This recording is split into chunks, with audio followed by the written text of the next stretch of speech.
नमः सिद्धेभ्यः ॐ नमः सिद्धेभ्यः नमो अरिहन्ताणं नमो सिद्धाणं नमो ऐरियाणं नमो वज्रायाणं नमो लोहे सव्यसाहुणं वन्दितु सव्यसिद्धे ध्रुवममलमणोभवं गदिं पत्ते वोक्षामि समय पाहुण मिड़मो सुध के बिली भणिदम। बोले अनंतानंत सिद्ध परमेष्टि भगवान की, पंच परमेष्टि भगवान की, आदि ब्रह्मा आदि जिनेश्वर 1000 से आदिनाथ भगवान की, आचार्य श्री कुंद कुंद महाराज की, संत श्रोमणी आचार्य गुरुवर 108 विद्यासागर जी महामुनि राज की, आचार्य गुरुवर 108 समय सागर जी महाराज की, निर्यापक श्रमण मुनि पुंगव 108 सुधा सागर जी महाराज की, समय सार ग्रंथ राज की, अहिंसा परमो धर्म की।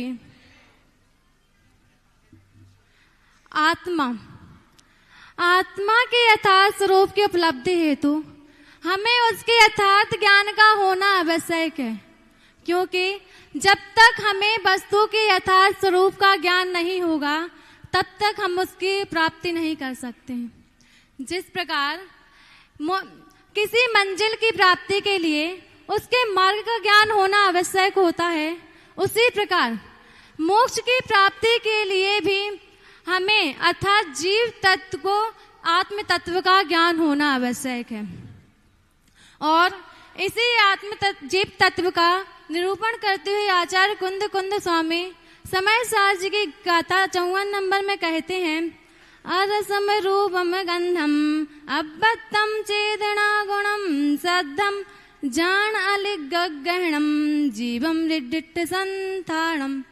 अर्थात जो जीव है वह रस से रहित है, रूप से रहित है, गंध से रहित है और शब्द से रहित है। ना ही वह इंद्रिय गोचर है और ना उसका किसी लिंग के द्वारा ग्रहण किया जा सकता है और उसका कोई आकार भी नहीं है। जो इस गाथा में गुण बताए गए हैं उनको 2 प्रकार से भेद किए गए हैं, एक निषेधात्मक और दूसरा विधि परक। जो अरसम अरूपम अगंधम यह जो गुण है निषेधात्मक है, अर्थात जो आत्मा है वह रस से रहित है, रूप से रहित है, गंध से रहित है, शब्द से रहित है। मात्र चेतना गुण है जो कि विधि परक है, अर्थात जो आत्मा है वह चेतना गुण के सहित है। अब आप कल्पना कीजिए कि जीव कैसा होता है, तो आप रस अरूपी अगंध की कल्पना करके जीव को नहीं पहचान सकते हैं, क्योंकि जो हमारा इंद्रिय ज्ञान है वह अरस अरूपी अगंध अशब्द के विषय को नहीं पहचान सकता है। इसी प्रकार का जो स्वरूप है आत्मा का, उसको कुंद कुंद स्वामी ने समय सार जी की ग्रंथ में बताया है। पर जो मनुष्य है वह रस में रस की, और रूप में रूप की, निर्गंध में गंध की और अशब्द में शब्द की कल्पना करके जो जीव चैतन्यमय है उसे भी पुद्गल के समान मानने लगता है। इसे एक दृष्टांत के माध्यम से समझेंगे। एक बार एक व्यक्ति अंधे व्यक्ति से कहता है कि तुम दूध की खीर खाओ तो पुष्ट हो जाओगे। वह अंधा व्यक्ति प्रश्न करता है कि खीर कैसी होती है।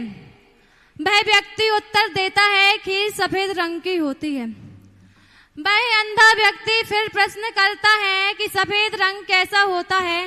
वह व्यक्ति उत्तर देता है सफेद रंग बगुले के जैसा होता है।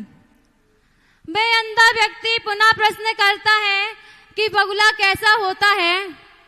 तब वह व्यक्ति पुनः उत्तर देता है बगुला हाथ के जैसा होता है। वह अंधा व्यक्ति इतना सुनते ही अपने हाथ को स्पर्श करता है और कहता है, अरे भैया खीर तो बहुत टेढ़ी है, पेट में कैसे जाएगी। इसी प्रकार अब जो अंधा व्यक्ति है उसने ना सफेद रंग देखा है, ना बगुला देखा है, ना हाथ देखा है, फिर भी जो उसने अपने स्पर्श इंद्रिय के माध्यम से स्पर्श इंद्रिय की सहायता से जो उसने ज्ञान किया, उसने खीर का वही स्वरूप मान लिया। इसी प्रकार जो जीव है वह आत्मा के सही स्वरूप को नहीं जानता है और उसे भी अनेक मतों में विभाजित कर देता है और उसे अपनी अपनी मान्यताओं के अनुसार मानने लगता है। जैसे चार्वाक बौद्ध आदि मतों में आत्मा के स्वरूप को अलग अलग बताया है। कोई कहता है कि जो आत्मा है वह इतना छोटा है कि जो वट वृक्ष है उसके बीज के समान लघु है, और कोई तो आत्मा को इतना बड़ा मानता है कि जो आत्मा है वह समस्त आकाश में व्याप्त है। परंतु जो आत्मा है वह तो शरीर के प्रमाण है, अर्थात जितना व्यक्ति का शरीर होता है उतनी ही आत्मा होती है, ना शरीर से कम होती है ना शरीर से ज्यादा होती है। जैसे जल को किसी पात्र में डालेंगे तो वह जल जिस भी पात्र में डाला जाएगा वह उसी पात्र का आकार ग्रहण कर लेगा। उसी प्रकार जो जीव है वह जिस भी शरीर में जाता है उसी शरीर का आकार ग्रहण कर लेता है। अब जो चार्वाक मत वाले हैं वह मानते हैं कि जो आत्मा है वह नश्वर है, नाशवान है, यह जन्म से लेकर मरण तक ही रहता है और अगले भवों में नहीं जाता है। इसी प्रकार जो बौद्ध मत वाले हैं वह भी मानते हैं कि जो आत्मा है वह प्रति क्षण नष्ट होने वाला है, क्षण क्षण आत्मा का नष्ट होता है। परंतु जैन दर्शन कहता है जो आत्मा है वह शाश्वत है, अनादि है, इसका कोई अंत नहीं है, यह अनादिकाल से है, थी और हमेशा ही रहेगी। जैसे जो मतों में आत्मा का स्वरूप बताया है वह स्वरूप आत्मा का नहीं है, क्योंकि जो आत्मा का स्वरूप है वह तो शब्दातीत है, रसातीत है, गंधातीत है और रूपातीत है। परंतु जो आत्मा का सच्चा स्वरूप है वर्तमान में उसको अनुभव नहीं किया जा सकता है, क्योंकि वर्तमान में जीव का स्वरूप प्रकट नहीं हो सकता है।